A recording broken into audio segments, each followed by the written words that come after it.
Welcome to another edition of the Basketball Teacher Podcast. Our mission is to bring you discussions on a wide array of topics in the coaching world to grow players on and off the court. You can connect with us on YouTube, Facebook, and Twitter, and also reach us directly through email at basketballteacherpodcast@gmail.com. Now, here's your host, Coach Mike Hernandez. Welcome back, everyone. Thanks so much for listening and joining us for another episode. I know I say it all the time in these introductions, but thank you guys so much for the support as well on social media. It's been great to see. For today's episode, we're going to be looking at the defensive side of things. We're going to get into pressure man-to-man defense. I'm personally a defensive-minded coach, and I know many of you listening are as well. I'm looking forward to hearing about defense from a man-to-man perspective, but also hearing about pressure, because that's definitely a fun way to coach, definitely a fun way for the players to play as well. So my guest to talk about this topic today is a guest who I think geographically is the closest guest I've had so far, and we'll actually talk about that here, the state of basketball in Arizona this year, which has been a little unique. We're going to get into that. And I'm very happy to be joined by this guest who's going to talk about pressure man-to-man and get into that. So my guest today is Coach Mark Schumaker. Coach, thank you for being here. How are you today? Good. Thanks for having me. Really appreciate you being here and really appreciate talking some hoops with you. So, Coach, let's go ahead and get started with your basketball journey. Where's the game taking you, and where's your coaching journey taking you? So I started playing locally at Thunderbird High School. I won a state championship my senior year.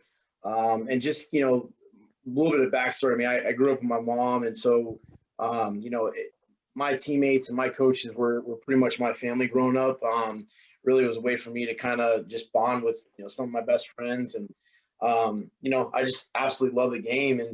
And I didn't think when I was playing that coaching was going to be something I was going to be doing in the future. But I went down to U of A, started going to classes there, and started playing pickup ball with some managers down at U of A. And eventually they kind of asked me if I wanted to work the Lute Olson camps. So obviously working for a legend like that, got to learn a lot about the game of basketball and had some fun. Those Lute Olson camps were awesome. They were overnight camps, and you're working 16-hour days, but you're learning a lot. You're having a lot of fun. You're meeting a lot of people.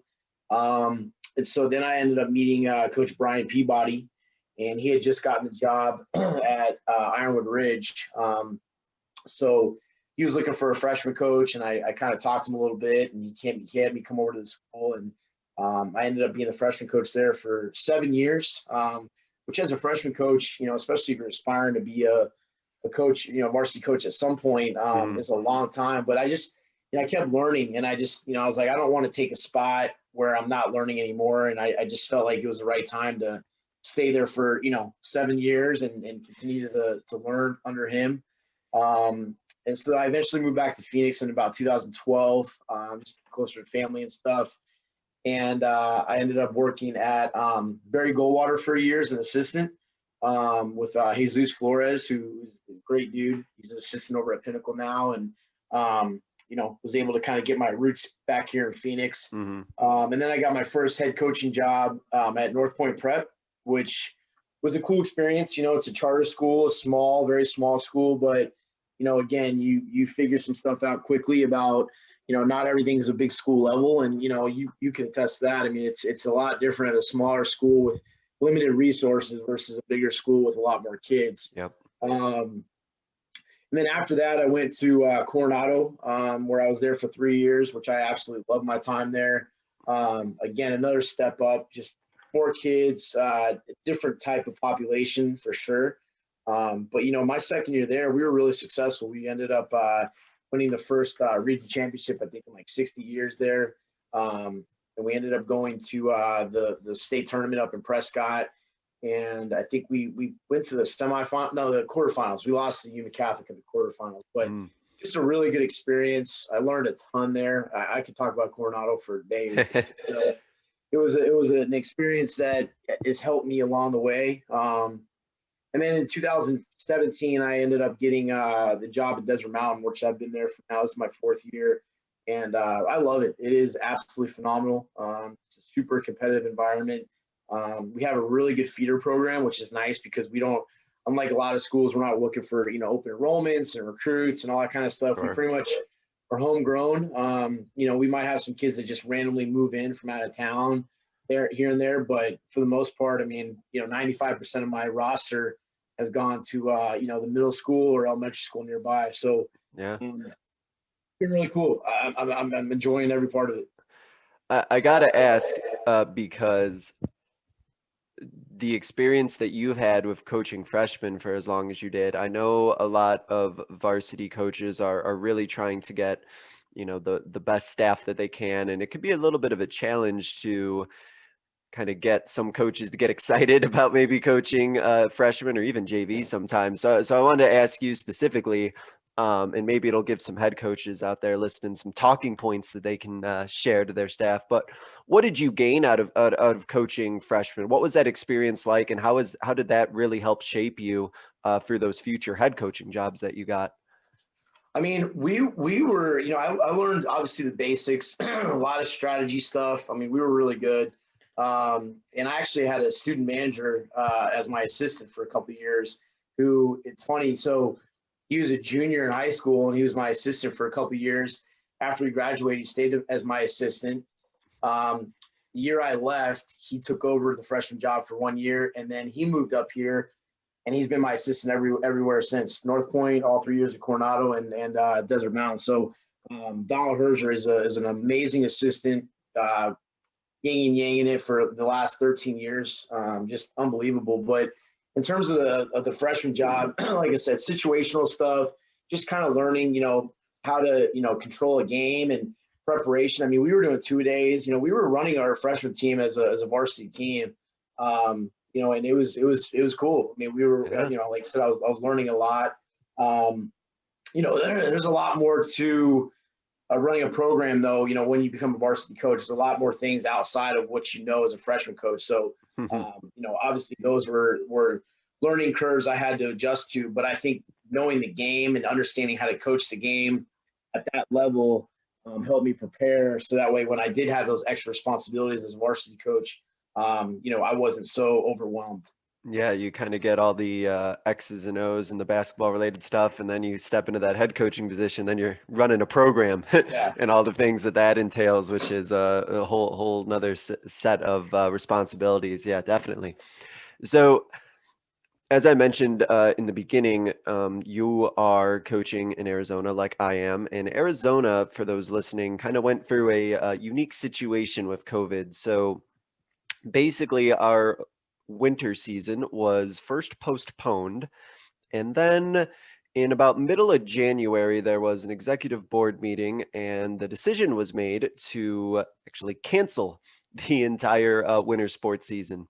And as you can imagine, that created quite a stir and a little bit of outrage. And I believe it was that following Tuesday that governing board then made the decision to allow winter sports to continue.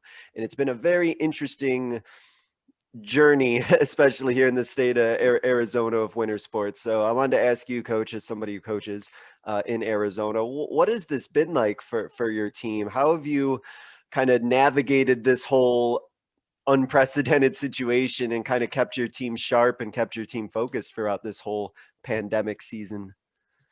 For the most part, we tried to focus on us. It was hard because for us, I will say for any coach out there, and I know most people know this already, but summer is so important. Yes. You cannot put more emphasis on how important that summer is in terms of developing your talent, kind of seeing what you have for the following year, giving some of those younger guys some opportunities to be in situations that, matter, but don't really matter, right? You're willing to take a loss or learn a lesson in the summer that you may not be willing to do in the regular season. So, plus, the amount of bonding, we go to Gonzaga every year and just take team trips and stuff. So, not having a summer was tough on us for sure. A lot of time in our gym, shut down, not shut down, quarantine, not quarantine, whatever, kind of in and out. And then we started doing some stuff in the fall, which was nice, but again, not very consistent, right? So, Yeah. Our message has always just been, hey, you know what, when our season does start, whenever that's going to be,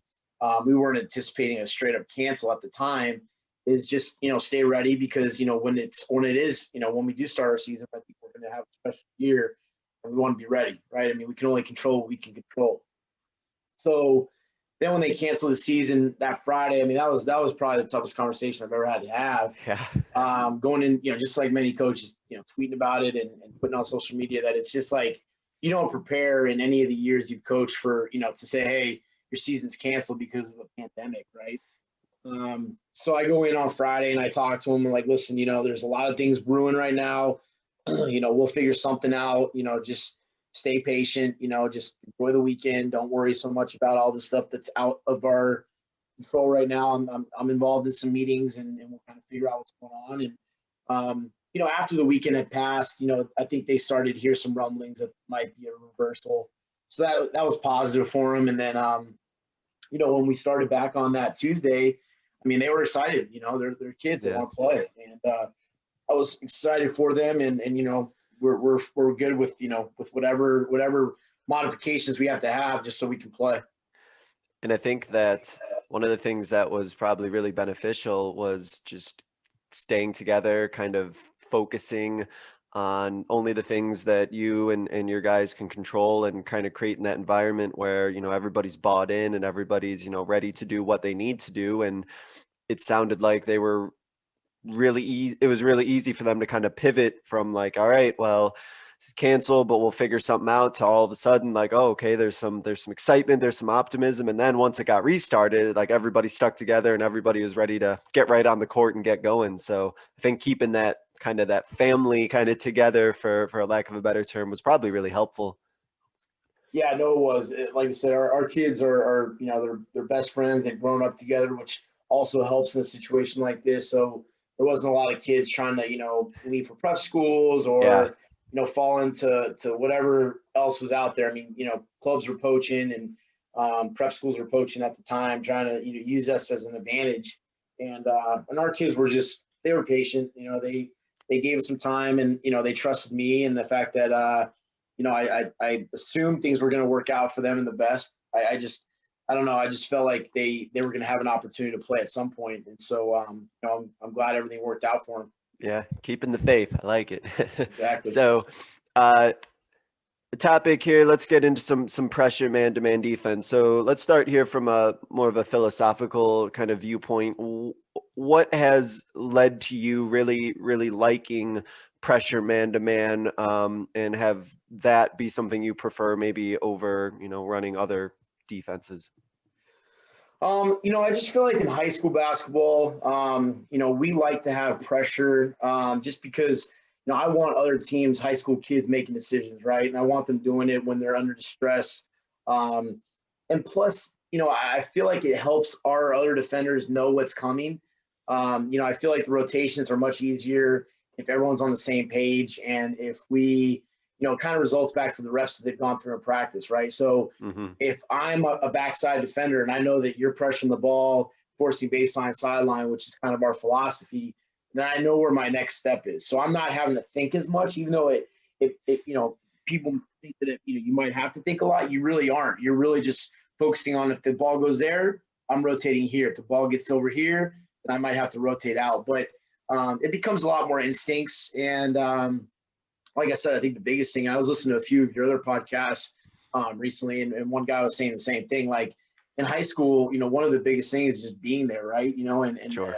A guy with the ball in his hands, with a guy, extremely tight on him, is going to put a little bit of pressure on him and make him feel a little bit of anxiety. So that's what we want. We want guys to feel uncomfortable, never being able to get in their stuff easily, never being able to run their sets, just trying to make them as most uncomfortable as possible. And specifically because we talk about like pressure man to man, and I think one of the things that can get it's just a thing that we got to navigate whenever we think about the terms pressure is still maintaining that level of discipline, and not, getting careless or not making any, careless mistakes and cheap fouls and things of that nature. So I just wanted to ask, has that been something that you've navigated and kind of had to refine over the years? How do you kind of balance the idea of pressure versus still being disciplined on defense? Well, one thing that we really emphasize in our program is charges. And, So that's a product of being, very solid defensively, right? We try not to jump much. We don't have shot blockers either, like a lot of schools. So our best defense is staying up front and not giving up, not giving up a ton. You're always going to give up something, right? But not giving up, straight line drives to the basket. We try not to gamble that much. We have some guys that can get out in the passing lanes here and there. But for the most part, our philosophy is just kind of stay back, stay in front. Not necessarily like pack line, but, we're definitely doing a good job of just, staying between our man and the ball, kind of gap help and making sure that, we're not reaching. We'll do in the summer and the fall. And even if we need to in the season, we don't really have an issue with it. But, we'll make them hold tennis balls so they can't hand check. And just, we're just trying to make sure that, we tell them that the steals that we want are their mistakes on their own, right? Just, poor ball handling or, poor passing, or 50-50 balls. That's the steals that we want. Sean Miller talks about that all the time when they press or whatever. They're not trying to get the on-ball steal. They're trying to get the steal that's in the air. Once the ball is 50 feet in the air, I feel like it's no longer their possession, right? We can go get that anytime we want. So, we try to preach all that kind of stuff without gambling and reaching. We never are asking our guys to get on-ball steals ever. I've never in my once ever asked a guy, hey, go take the ball from that kid. And that kind of helps us alleviate some of that. Yeah, I think if I were to attempt to do that on-ball steals, I think those would become on-ball fouls very quickly. I think if I attempted to do that, so yeah, I totally hear you there. I don't think I've ever asked this, so I wrote this down because I want to follow up on charges.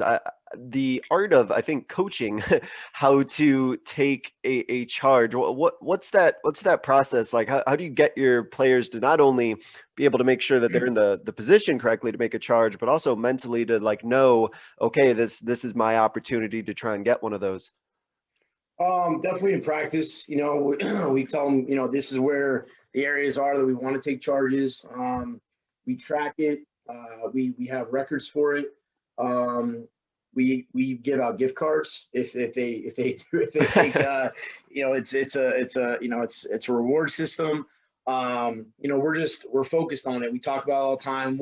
Our main philosophy too is we usually do a charge drill in practice if we don't take one the game before. So, if you're talking a Tuesday, Friday, that's 2 days worth of charge drills. And again, some teams are harder to get charges taken on than others, right?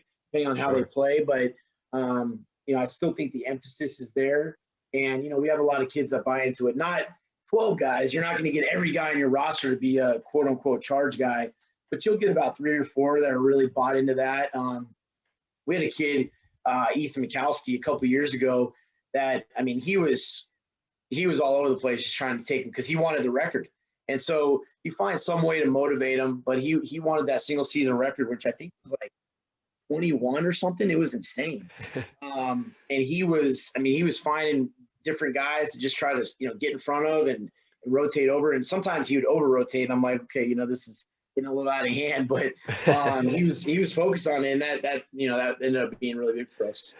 Yeah, I think it takes a certain type of mentality to have somebody who's like, hey, you want to be ready to have somebody run you over and be okay with it because it's going to result in a turnover on their end and us to get the ball back. But like you said, if you can find a few of those guys, a few of those girls who are willing to do that, I've noticed, I'm sure you have too, that like bench just erupts when when a charge is taken. Like that is a huge momentum thing, and I'm sure you notice that, especially with that player in particular. We actually have in our rotation, defense rotation, one of the 5 guys is called the charge guy. So that's kind of how important we do talking about it. So like, for instance, it's usually that backside defender on the weak side, right? So if the ball is driven and, the backside guy steps up to take the charge and then the top guy would rotate down and cover down. So that's our charge guy. So in the game, we're yelling, where's the charge guy? Where's the charge guy? And they have to, report out, hey, I'm the charge guy. I got you. I'm here. So, again, just as much as we talk about it, it's definitely something that we put a lot of emphasis on. Yeah. And I think if you want to get solid at that sort of thing, that is something that you got to continually emphasize and continually communicate about. So, yeah, no, that makes perfect sense. When it comes to just whether it's pressure man-to-man or just man-to-man in general, technique, especially on the defensive end, is so important. The first thing I think of right away is footwork. So I wanted to ask you specifically in terms of technique. What are you looking for in terms of footwork when there's man-to-man defense being played? Well, we always try to play with our higher foot to the bottom of theirs, so that way we're creating an angle that we want. And then, we work on in practice, sliding with our front foot instead of trying to cross it back over. And we've actually done a really good job this year. That actually helped us a lot because in practice earlier on this season, we weren't rotating as well as we wanted. So we really started watching that. We film practices. And again, another nugget. I mean, again, film is so important. I mean, it's just, I can't even put an emphasis on how important it is. And with the cameras this year, we've been able to film practice a lot more, which was super helpful in the preseason because kids, most of them learn by watching, right? I mean, they can see their mistakes. They don't believe you. That's true. If you can show them, in slow motion or zoomed in or whatever, hey, this is the proper footwork. This is what you're not doing. But also being able to pick out clips of when they do it right. So that way they have an idea of, hey, I know what I can do, right? I know that I'm capable of it. I just need to be able to do it more consistently. That's super helpful. So, we work on footwork, for sure. And understanding angles too is super important for us. We're not a team, and really in general, we're not a program that's going to be very much more athletic than teams that we play. We're usually on the opposite end in terms of athleticism. We just don't have guys with a ton of quickness or length or speed. But we're smart and we understand angles and we know how to get guys to where we want to be. We stay attached well. Last year we were playing North Canyon and Brandon Jackson, their point guard. I mean, he is super quick. I mean, he is just unbelievably quick. And none of my, all our guards, like, I can't stay in front of this guy. Like, what do you want me to do? Like, I can't stay in front of him. And we were talking about it, and it was not that we need to stay in front of him. We just need to beat him to where he wants to get to, right? And without the ball in your hands, that should be doable, right? I mean, I should be able to get to a spot quicker than you without the ball if I know where you're going. So it was trying to stay attached, but also beat guys to spots. And once we start understanding angles of where we want guys, I think we've gotten a lot better. And that's something that doesn't come like naturally to players. I mean, you can speak to this, that players don't seem to, especially at the younger levels, they're not naturally thinking about things of like angles and things of that nature. And so that has to be then something that you like kind of like intentionally are teaching them about the angles and everything like that. And then they're able to kind of pick up on it and kind of see what it is that you mean. In terms of things that you emphasize in practice, I'm always interested in getting ideas, especially for things on the defensive end in terms of whether it's drills or things that you do to kind of work on that. I've seen everything, and as you have too, from like the chop drills and the slide drills and things like that. So how do you kind of incorporate getting the reps and the technique down in practice on the defensive side?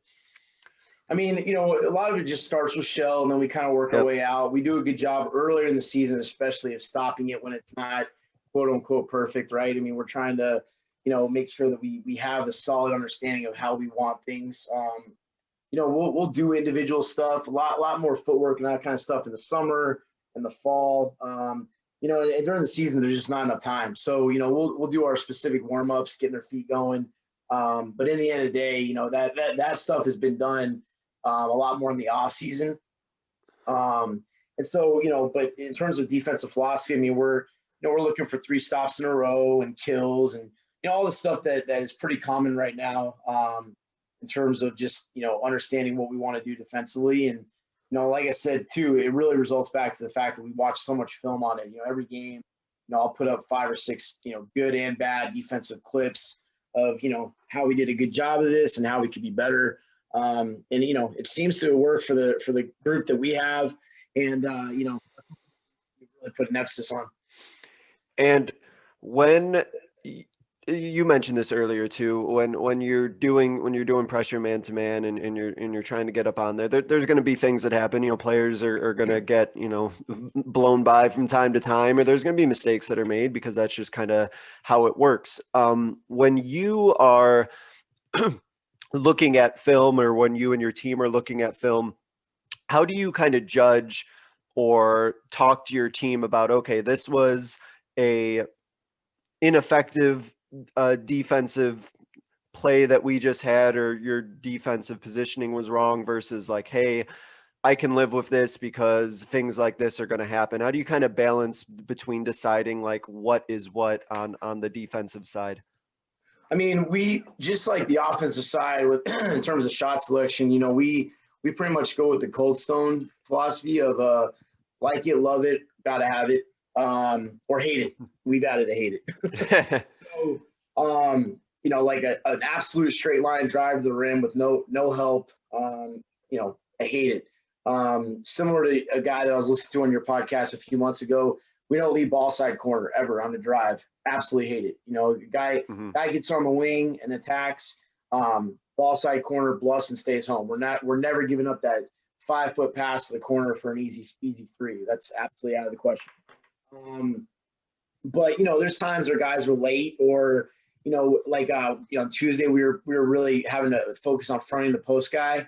And so when you front the post guy, your rotation is going to be different because normally if we're a 3/4 court, 3/4 side front, or obviously playing behind, it's a little different. But when you're full fronting, that's a real tough spot for that backside guy, because he's got to be backside help, but also get to the opposite corner on a skip or a drive.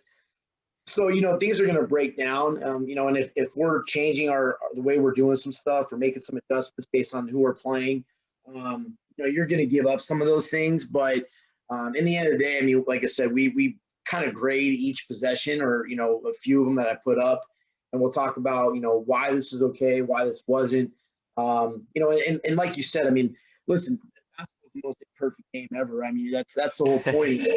To win a game, you basically just make less mistakes than the other team. No one's going to play perfect.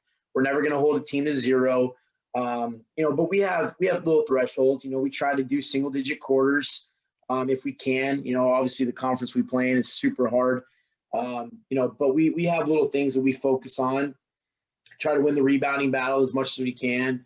The turnover battle. It's different stuff like that to kind of keep us focused on where we're at as a whole. Yeah, I mean, I'd say grading stuff and watching it on film and letting the kids understand, why those things are good or bad. Sometimes I'll say, hey, you go watch the film today. You come back to me with 5 clips that you thought were good, 5 clips that you thought were poor, and we'll go over them. So that way the kids are starting to do that on their own as well. Well, you'll probably also learn a lot about your players, about what they think is good and what they think isn't. And if you see a wide disparity in that, then that is probably an alarm for you as a coach that, oh, like this player thinks that like this is good, like, whoa, it isn't. Or maybe sometimes like, oh, they think that they're doing something wrong, but no, they're not. So I think it's also a good kind of gauge and barometer to kind of see like what your players are thinking. And those are probably some really good teaching moments that you've had as well. Yeah, no, we try to put as much accountability on the players as we can. And again, we have a basketball class, which is nice. So we'll give out quizzes and, hey, what is this showing us? Or, hey, what team in our region plays this kind of style of offense or defense? What do they run? Just trying to really get their guys to understand that preparation is so important. And, for us, the more prepared we are, I think the better we're going to be. That goes into us. That's our group. Some guys are better just kind of, like when I was at Coronado, over preparation was going to overwhelm them. So we were, hey, here's little tidbits, but in the end of the day, we had a lot more guys that were just more instinctive, a lot more athletic, could kind of just learn differently. Right. So, and even then the film wasn't tremendous because it was, still about 6-7 years ago. So, it was different. You have to know your team and know what's going to work for them. At Desert Mountain, I feel like we can be over prepared and it's good. At Coronado, it was a lot more, hey, 1 or 2 things about each guy, 1 or 2 things about each team, and we're kind of good. At Coronado, were you also running pressure man-to-man? Yeah, I was. It wasn't as good. When I got to Desert Mountain, I picked up another assistant, who played at Southern Utah, and was already at DM. And he's really helped the defensive end. And essentially, I have Donald, who I was telling you is my JV coach, has been with me for a while. He's kind of our quote unquote offensive coordinator.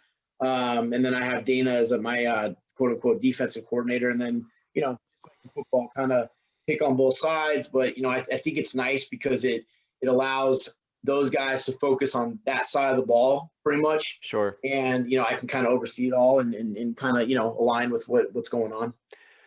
And the reason why I asked that is because one of the tough parts that can come with, really any defense, but just in general with defense is the rotations and having players understand, all right, this is what we do when you're 2 or more passes away, or here's what happens in this particular situation, skip passes, so on and so forth. So that's why I was going to ask you about in terms of coaching players who maybe can't necessarily handle like a whole lot of input, to kind of get them to make the correct rotations and be able to communicate and be able to really play off one another on the defensive end.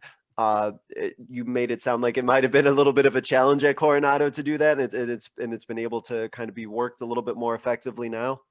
So when I was at Coronado, again, our athleticism was a little bit better, but at the same time, yeah, I mean, our understanding of, of where not to gamble and where to be and rotations were different. Plus the level of competition different too. We had moved down. My first year there, we were still 4A. We were getting snot kicked in us pretty good, daily. But when we moved down to 3A, my second year there, we were a lot better than a lot of teams we played.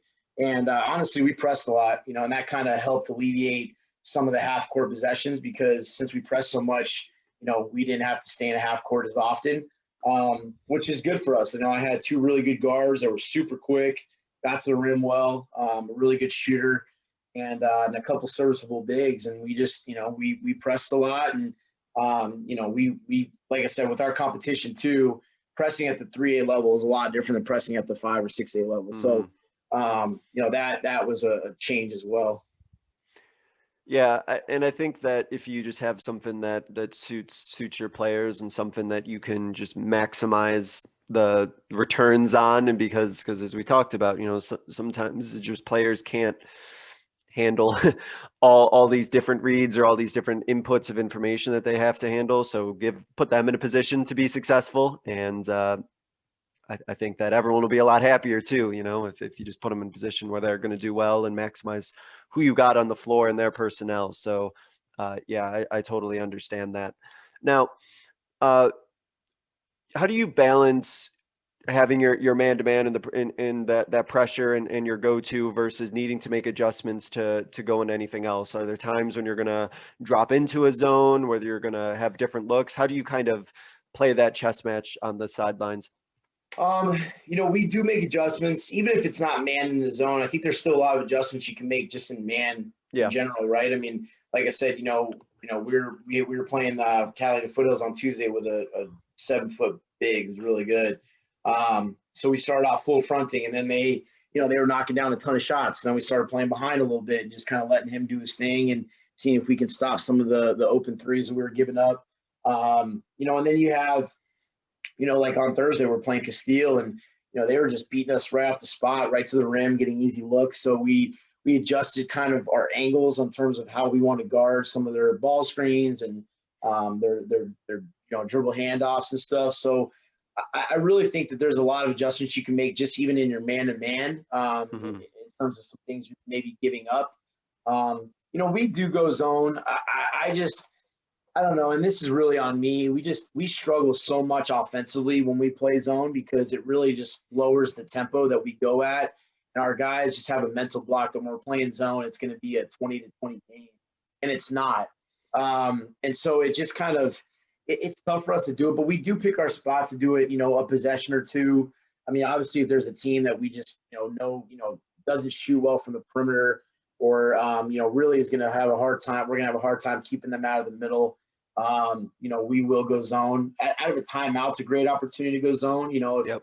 If another team calls a timeout and they're drawing up something, you can go zone just to kind of mess with them a little bit. So, we make adjustments. We're always making adjustments. From the time that the ball tips, you're making adjustments for sure, right? That's how you have games. But in the end of the day, we talk about this in timeouts and even at halftime and stuff like that. When it comes down to it, when we're trying to win a game, we're going to be playing the defense that we know how to play the best, right? You can't be good at everything. And so, we talk about that with other teams. You can't have a team that is, awesome at pressing, awesome at playing zone, awesome at playing man-to-man, awesome. You can't be great at everything, right? Sure. Yeah. At certain things. And for us, we're really good at playing man-to-man. We're decent at pressing. In our zone, for a possession here and there, we're good at it. If we played that for a full game, we probably would have a lot of issues. We just, it's not something that's our backbone. So we just, we try to make adjustments to what we're doing. But at the end of the day, we're going to live and die by, what we prepare for. Well, and you're 100% right on with the man-to-man. There's just so many little adjustments and so many little things that you can do or definitely going to be forced to do, especially if you have teams that have great shooters, or like you mentioned, a 7-footer. You can still make those adjustments just within your man-to-man. And you brought up screens, so I wanted to make sure I asked you that. What's your philosophy on defending ball screens? Are you jamming, switching, hedging? What do you like to do? We like to switch if we can. I think that we have a couple guys on our team that will hedge if we need to, if there's a specific reason for it. But we like to switch, but we talk about blowing up the switch. So, we definitely don't want to switch and come out lateral. We want to make sure that we get out there, and it's almost like a hedge in general, kind of forcing them back the way we want them to come from. So we're pretty much a switching team, but we have a few little, nuances in there to kind of keep guys guessing on what's going on. But yeah, I'd say switching is our primary focus on ball screens, dribble handoffs, anything like that. That kind of works well with our personnel. And has the communication and the communication between your team with screens, has that been a process? Has that been something that your guys have been solid with? Because I know that drives coaches crazy sometimes, the way that screens are called or not called out or communicated. So I want to ask you about that. Yeah, I think we do a good job of communicating with our screens. I don't feel like our guys get blown up too much. Again, we do a really good job of trying to prepare for what other teams are going to do. So a lot of times those guys know, if a team's in black and we call out black from the bench, they know where the screens are coming from. So they're ready for them. Not always, but, for the most part. So, but I think our guys do a pretty good job of communicating. We just, especially at the 5 and 6A level, you're going to get, sometimes those switches become real big mismatches, and you got to try to put out fires, the best you can. So, I think that becomes the toughest part of it, but generally, switching for us, it works well, and being able to communicate on the ball screens. Yeah, and you're 100% right at that 5A, 6A level about you can get some ugly switches sometimes really quickly, and good teams are going to try and get the looks that they want, and they're obviously setting those screens for a reason, so trying to get certain mismatches. So yeah, I'm really glad that the communication is well, because if not, as you mentioned, somebody might get blown up, and that is not good to see that for sure. We also mentioned a little bit about rebounding, always a big crucial element for a lot of coaches. You don't want to have a great defensive possession and not secure the rebound. So what are you doing to try and shore up the rebounding, or any techniques or tips that you emphasize for that? We've tried in the past to do your quote unquote rebounding drills. I found that some things just can't be drilled. I don't think rebounding is one of them, but I guess my point is you can do rebounding drills till you're blue in the face, but they know that the drill is just resulted about getting a rebound.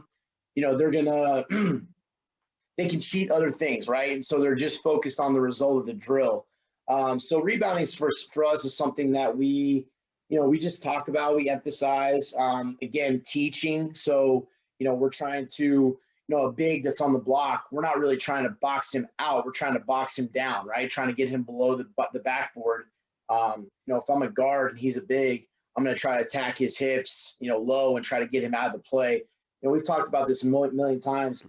I don't care if you get the rebound, just make sure he doesn't, because if everyone's got that philosophy, then one of our guys is going to pick it up, right? I mean, it's just, it's physics. So, if every guy's emphasis to try to put a body on somebody and make sure they don't get it, yeah, you have the closeout, the hit, the go, turn back, this and that. But in the end of the day, I think it's just a philosophy and a mentality. And, this year we're undersized, sort of, a little bit, but I don't think rebounding has really been an issue for us this year. I think that we've bought into, like I said, just putting a body on somebody, making sure that, everyone's focus is to make sure their guy doesn't get it, and somebody will come up with it, and then we can get out and go the other way. Yeah, I think that's the old Charles Barkley adage, isn't it? Just get the ball. That's how you rebound. Go get it. I mean, it's like, you can't overthink a rebound. Like, you just go get the ball and get out of there. Yeah. So sometimes it is kind of a will over skill thing. I think with rebounding, as you mentioned, there are a bunch of techniques that you can use, but I've noticed that a lot of good rebounders that I've had are just people who just want the ball and they just get the ball, and it just ends up finding them, or they just end up finding the ball, and so it kind of just works out that way. Not afraid of contact too. It's kind of goes with the charge person too. You just kind of have those people who just will get right into it. They don't mind getting beat up or getting around. And I've as you've probably seen, I've seen some of my girls who will lose a rebound, then they'll just rip it out of the other person's hands. I've seen that too. So yeah, it's kind of a will thing too, for sure. You've mentioned a few times about what things look like at the 5A, 6A level. For those listening, that's the biggest schools that we have here in the state. What are teams trying to run? What are some trends that you see? What does the game look like at that 5A, 6A level? What are teams trying to do to really attack your defense and get to what they want? And I guess as a follow-up to that, what do you know that those teams are trying to do, and how do you kind of try and have your counterpunch to that? I mean, our teams in our region, they're well coached, they're prepared. So they'll try to get us, like I said, they'll try to get us in switches where they get mismatches. There's a couple teams that like to run like the double high ball screen, really spaces out the floor. So if you're a big help side kind of team like us, that kind of can jam that backside guy, because, if you're a guard and you're trying to force baseline sideline, but you have a double high ball screen behind you, that paint is pretty much wide open, or there's a single defender that are guarding the weak side corner. So that's hard. Like I said, a double high ball screen also puts, two ball screen guys up there. So now you're talking about a 3-man switch, which can be difficult to communicate. But we have some things in play there. That's one formation I've seen that kind of, can be a little bit difficult for us. But otherwise, I mean, teams are really good. They're very, very focused offensively on what they're trying to do. And our job is, defensively, is to try to disrupt that. So we try to prepare and film. The coaches in our region are really awesome, and they've been there for a while. And so it's really nice, because you really get some old school rivalries going. Obviously this year without student sections, it's kind of different. Yeah. But like, with Paradise Valley and Cactus Shadows, like, I know what they're going to run. They know what I'm going to run. Arcadia's kind of getting in that mix with McClintock. Like, we all know what each other is going to run. It's just a matter of the players making plays to either stop it or score. So, they're good battles, and it's just a really good run region. And so, it's tough for sure. Yeah.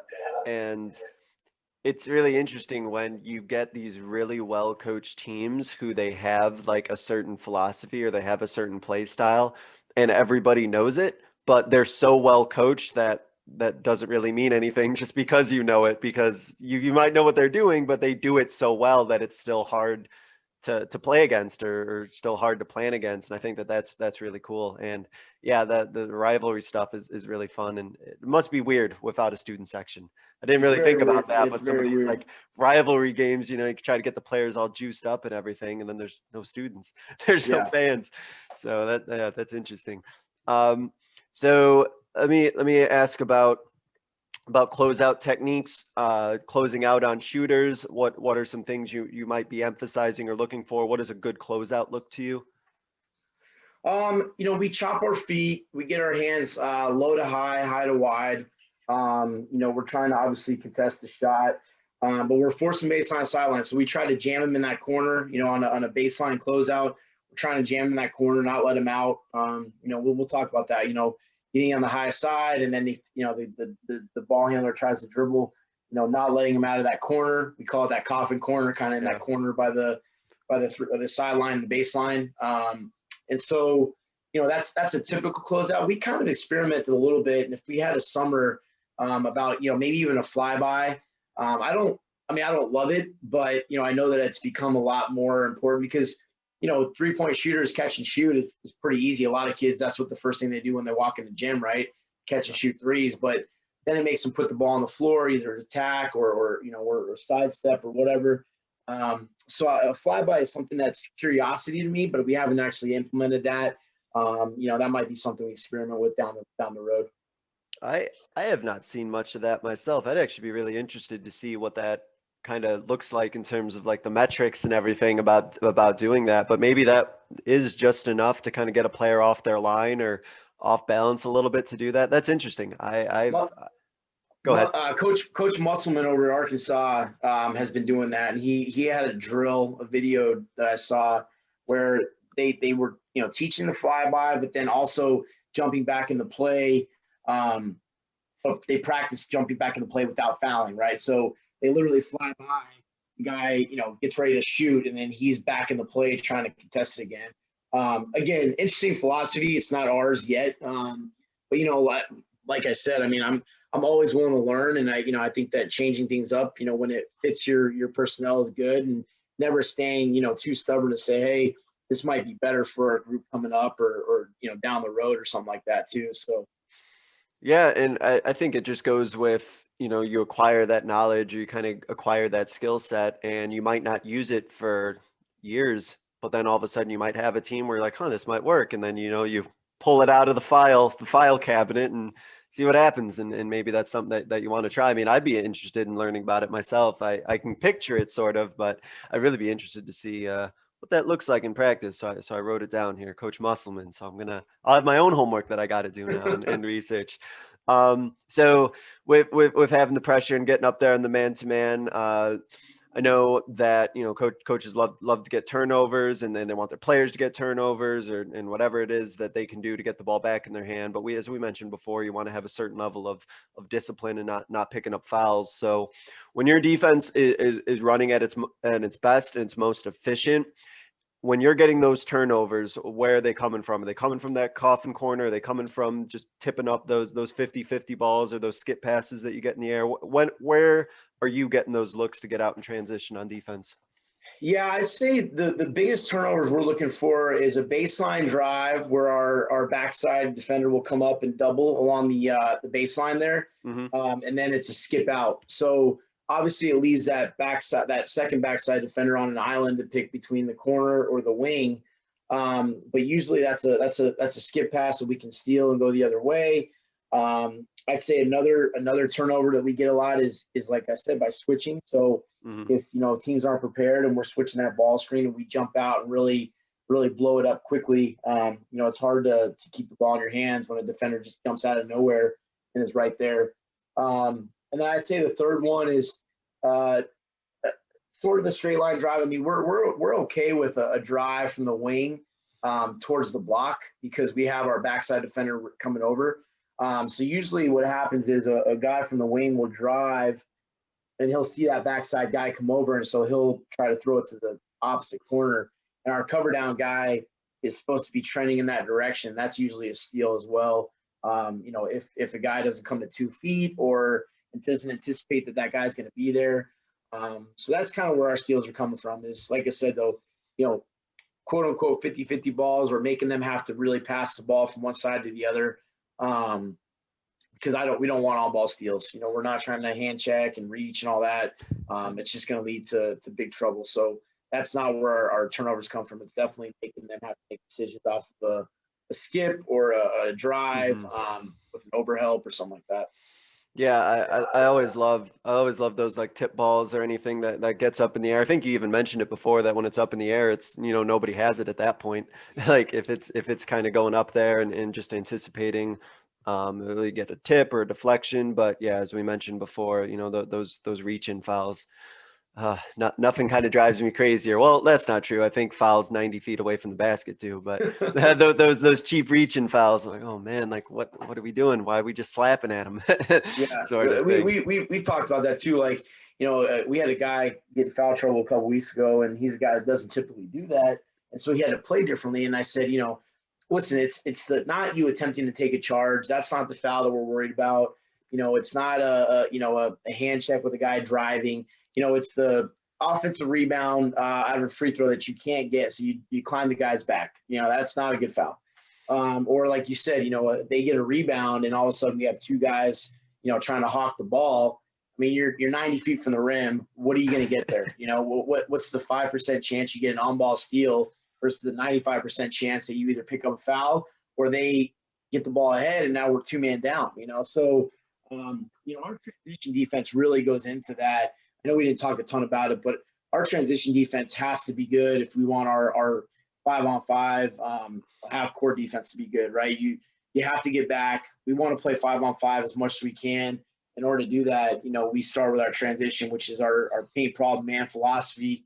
Getting back to the rim, finding the ball, which is the problem, and then working your way to your man. So all those kind of go hand in hand for us.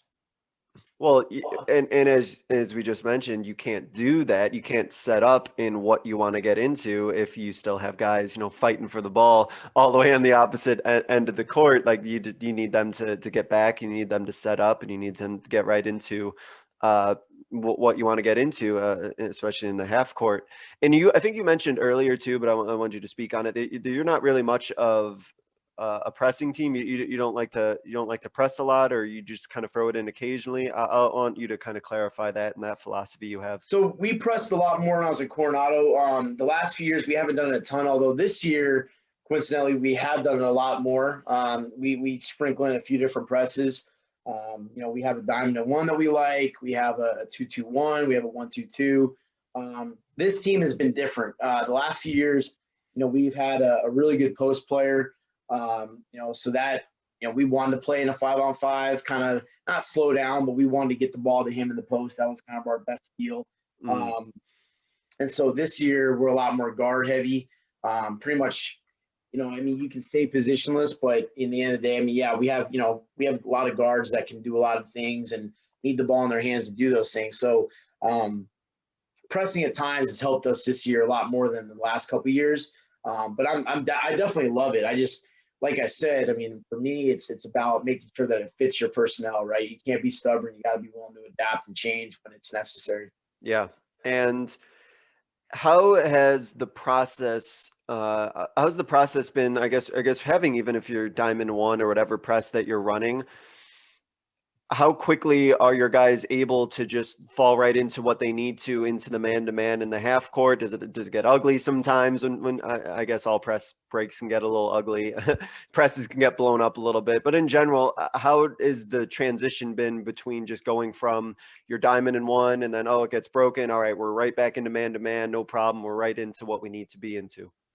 It was a process at the beginning. I think we've gotten a lot better at it. Again, when we press this year, our philosophy has been not necessarily to get a steal. When we press, we're not looking for a turnover necessarily. That's great. You're going to get some of them, but that's just going to be natural, right? But the biggest philosophy for us is we want to play defense twice. So we want to trap and press, but we want to get back and then defend in half court. So just because we're pressing doesn't mean we're just willing to give up a layup if we don't get a turnover, or an open three if we don't get a turnover. Our philosophy is, like I said, we're going to defend twice, but that means that we don't gamble on a potential steal. Fine. Because in the end of the day, we're just trying to create a little bit of tempo this year, trying to get to some depth has been big for us. So getting to other teams' benches. So maybe picking up the pace a little bit on that as well, but it's definitely not like steal or nothing, right? We're trying to defend on the full court, and then transition back into our half court man, which is where we're going to win games. Well, I think that philosophy, and I've heard other coaches mention it too, and I think that's more of a philosophy of like, I just don't want you to be able to walk into whatever you want to walk into. I don't want you to just slowly get to whatever you're trying to get to on offense. Like, we might not get steals, or we might not necessarily, get a turnover, but at the very least, we're going to make you work and make you have to do a little bit at the very least to just set up whatever you're looking to get to on offense. And that kind of seems to be what your philosophy is on that as well. This year would be the best year for me to have a shot clock, and we don't need to get into all that in Arizona, but this would be perfect for us because, like I said, we're really just trying to, make them take about, 10 to 15 seconds off the clock before they can get into what they want to get into. And then when we're in a half court, we're obviously trying to disrupt that the best we can. So, if you're talking a 30-second shot clock, this year would be ideal for us because we're trying to keep guys, it's not really getting into the half court until about, 15 to 20 seconds left. And that obviously eliminates a lot of options for them. But that's obviously another topic for another day. But I agree. I mean, I think this year it's worked well for us. And so creating tempo and trying to defend twice and kind of just pick up the pace a little bit has been successful for our team this year. And I know we didn't really get too much into the offensive side of things, but how does your defense or just your defensive philosophy, do you think that there's a direct translation to what you're looking to get to on offense? I'm always just curious how coaches' defensive philosophy kind of blends into what they're looking to run on offense as well. Yeah, absolutely. I mean, honestly, that's kind of, like I said, why we just struggle playing zone, because it really just takes such a toll on our offense. We just get so monotonous and kind of sluggish. And so for us, I mean, we talk about this in timeouts all the time. Our defense is going to dictate our offense. If we get some stuff in transition and kind of get the ball going, if we can get some steals, Adam guys making mistakes, quick rebounds and outlets, we can get out and go a little bit. So we're not grinding every possession, because just as much, just as tough as we are defensively, so is our region. So yep. We get into a half court, it's tough on both ends. So we're trying to let our defense kind of get out and go, not necessarily, always to fast break, but just to get the ball moving. And so for us, I mean, getting stops allows that, right? It's really hard to get out and move. The ball goes through the net every time, right? I mean, you can't really do that. So the best way to do that is to put them in spots where they have to match up in transition or, get back and make mistakes. Well, and yeah, you kind of get a good stop, or you get that turnover, you get that deflection or that tip on a skip pass or whatever. Like you kind of just want to get out and go, right? You just want to get up and down and kind of build that momentum. We kind of, I'm sure you've heard that philosophy, the whole like stop, score, stop sort of thing. And then next thing you know, you're just building good defensive possessions, and then you get out and transition a few times and go. And I'm sure at that point, people are pretty happy. I'm sure coaches are pretty happy on the sidelines once you start racking up those stop, score, stops for sure. Exactly. So, Coach, to wrap up, there's a couple questions that I ask every guest. So I'll start with this first one here. What is a moment from your coaching career? I'm sure you have many. What is a moment from your coaching career that you think others listening would be able to learn from? Last year we were playing Chaparral, who's our biggest rival, and we were down 25 at halftime, and then going into like the middle of the third quarter. And I wanted to go pull the fire alarm and just get the heck out of there. I was like, this is just humiliating. It's a rivalry game. You never want it to be like this. Yeah. In the past, I was just mortified. But we mixed some things around. We trusted the process a little bit, and we ended up winning in double overtime. And I've had a couple games like that. And, obviously the win helps, but, similar to what we do in film, we usually don't show and film the ball going through the net or it being missed. So that's a recommendation I would have for coaches is when you're doing film, if you have the opportunity to cut out the result, cut it out and just look at the process. So, ball gets kicked and they give up an open shot. Just show the guy shooting an open shot, not where if it goes in or not, because similar to that game, it's just the process of being able to stay controlled and do what we want to do ended up working out well for us. And, over the course of a a season that's got a ton of high and lows, I think that's really important. So, and the biggest comebacks that I've had, there's been a couple of them, one at Coronado and then one at Shap that I can really remember. Trusting the process for us was really important. I gotta ask, just as a follow-up to that. So what's happening in the locker room in halftime and in that sort of situation? What's happening there? Because I'm sure coaches are like, we gotta ask that. So I'm curious too. So what was the locker room like? It wasn't pretty. I can't really elaborate on details of what was said, but it was not pretty.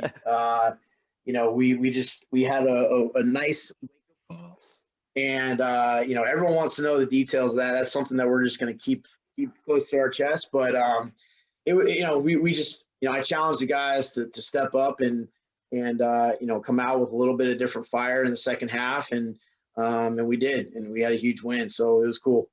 Yeah, that's awesome. And I think a lot of coaches have had those locker room conversations that stick between them and the players for sure. I think we've all been there. That's great. So, Coach, to wrap up, I give every guest what I call like a 60-second soapbox. It's your platform to get out whatever your final idea, closing thought, closing messages that you want to leave the listeners with. So, Coach, I'm going to go ahead and give you the floor. Take it away. I think my biggest thing would be just, enjoy the opportunity that you have with your players. Every year there's so many little golden nuggets that I pick up and life lessons that are learned, not only to me, but obviously with the kids, that you may not see that year, but they come out years and years later. I absolutely love having, old alumni reach out and, just, hey, how's the season going? It just shows that like the camaraderie you have. It's high school basketball. It's fun. We don't get paid a ton. You obviously do it for the love of the game and in the life lessons that can be learned. And, I'm having a baby boy here in about 4 weeks, and I'm just excited for him to grow up and be able to teach him a lot of things that I've learned from even my kids. The kids teach me just as much as I teach them. And, those nuggets will stick with me for the rest of my life. So, I absolutely love what I do, and you got to love it. You got to be willing to put the hours in, and be willing to adjust and change to all the things that are the grind of the season and throughout the year. But, I'm really glad that I'm able to learn as much from them as they are from me. Yeah, very well said. And congratulations on Thank you. on going forward. Absolutely. And I love I absolutely love, just like you, when former players or as a teacher, former students come back and we talked about that in previous episodes. I know a lot of coaches and teachers speak about that sometimes the lessons or the things that you try and teach to, a 14 to 18-year-old, they might not realize it for many years later. And sometimes they won't even give you credit, or they won't know that it was you who, inspired them in some way. But just know that if you're doing the right thing, you're doing the right job, and you're doing a good job. So I like that a lot. Coach Schumaker, I want to thank you for spending some time talking about a lot of Arizona related topics, which is great for me personally, but also some man-to-man defense, talking about pressure, talking about just team philosophy. It was a lot of fun. So Coach, thank you so much. Hopefully your team stays safe and you're able to navigate the rest of the season, and best of luck going forward. Thank you so much for having me. I appreciate it. Thank you. And thank you to all of you listening. This was another edition of the Basketball Teacher Podcast. We will see you guys next. Thank you for listening to another edition of the Basketball Teacher Podcast. Make sure to connect with us on YouTube, Facebook, and Twitter, or reach us directly through email at basketballteacherpodcast@gmail.com. Take care, be safe, and we'll see you next time.